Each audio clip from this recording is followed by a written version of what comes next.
اعوذ باللہ من الشیطان الرجیم بسم اللہ الرحمن الرحیم وبہ نستعین وہو خیر المعین اللہم صلی علی محمد وآل محمد۔ میرے محترم ذویل احترام سامعین کرام، السلام علیکم۔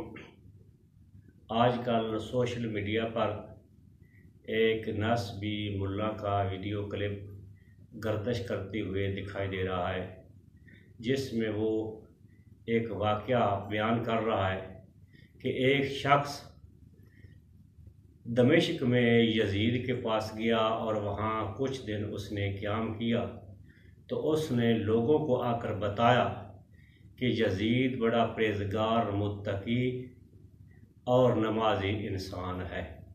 اب ہم اپنے محترم سامعین کرام کے سامنے اس عبارت کو مکمل طور پر پیش کرتے ہیں کہ جس کو کانٹ چھانٹ کر اس نسبی ملا نے یزید کی وکالت کرنے کی کوشش کی ہے۔ یہ کتاب ہے سمت النجوم الاوالی، اس کے مؤلف ہیں عبد الملک بن حسین الشافعی العاصمی۔ اس عالم بزرگوار کی وفات ہے 1111 ہجری میں۔ اس کتاب کی جلد نمبر 3 ہے اور صفحہ نمبر 207 ہے۔ کسی محفل میں یزید پلید کا ذکر ہو رہا تھا، وہاں ابن مطیع موجود تھے۔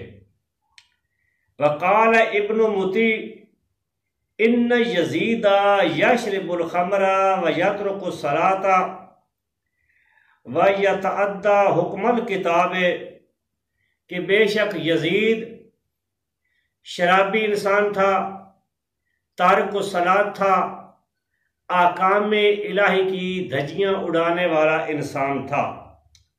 قَالَ رَجُلٌ مَا رَأَيْتُ مِنْهُ مَا تَذْكُرُونَ، اس محفل میں ایک شخص موجود تھا، جب اس نے ابن مطیع کی زبان سے یزید کے اس فسق و فجور والی داستان کو سنا تو اس نے کہا، میں نے وہ چیز نہیں دیکھی کہ جس کا آپ ذکر کر رہے ہیں۔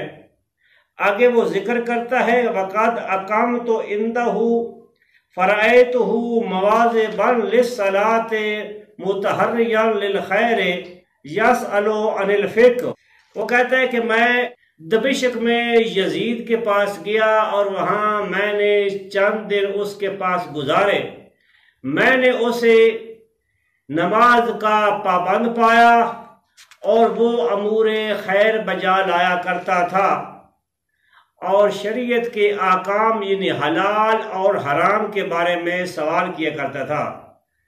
قال کان ذالک منہ تصنعا لک ورعاء، ابن مطیع کہتا ہے اس نے تجھے دھوکہ دینے کے لیے، تیری زبان پر اپنی جھوٹی شہرت کا چرچا کرنے اور کرانے کے لیے، تیری حمایت حاصل کرنے کے لیے اس نے یہ جو سب کچھ اس وقت کیا تھا وہ ریاکاری کی بنا پر کیا تھا۔ حالانکہ یزید اور شریعت کا آپس میں کوئی جوڑ نہیں ہے۔ یہ وہ اصل عبارت تھی جس کو مولانا صاحب نے توڑ پھوڑ کر عوام کو دھوکہ دینے کے لیے یزید پلید کی وکالت کا حق ادا کرنے کی ناکام کوشش کی تھی۔ یہ کتاب تاریخ الخلفاء ہے، اس کے مصنف ہیں جلال الدین عبد الرحمن بن ابو بکر سیوطی۔ اس عالم بزرگوار کی وفات ہوئی ہے 911 ہجری میں۔ اس کتاب کا صفحہ نمبر 272 ہے۔ نوفل بن ابو الفرات بیان کرتا ہے کہ میں حضرت عمر بن عبدالعزیز کے دربار میں موجود تھا۔ یزید کے متعلق بات چل پڑی۔ ایک شخص نے یزید کو امیر المومنین کے نام سے یاد کیا، یعنی کہا امیر المومنین یزید بن معاویہ۔ یہ سننے کی دیر تھی عمر بن عبدالعزیز کو غصہ آیا اور اس نے حکم دیا کہ اس آدمی کو 20 درے لگائے جائیں، کیونکہ یہ ایک فاسق اور فاجر انسان کو امیر المومنین کہہ رہا ہے۔ دوسری روایت واقعی عبداللہ بن حنظلہ غسیل الملائکہ سے روایت کرتا ہے کہ عبداللہ بن حنظلہ غسیل الملائکہ بیان کرتا ہے کہ ہم نے یزید کے خلاف اس وقت تک علم بغاوت بلند نہیں کیا جب تک ہمیں یہ یقین نہیں ہو گیا کہ اس خاموشی سے ہمارے سر پر آسمان سے پتھر گرنے والے ہیں۔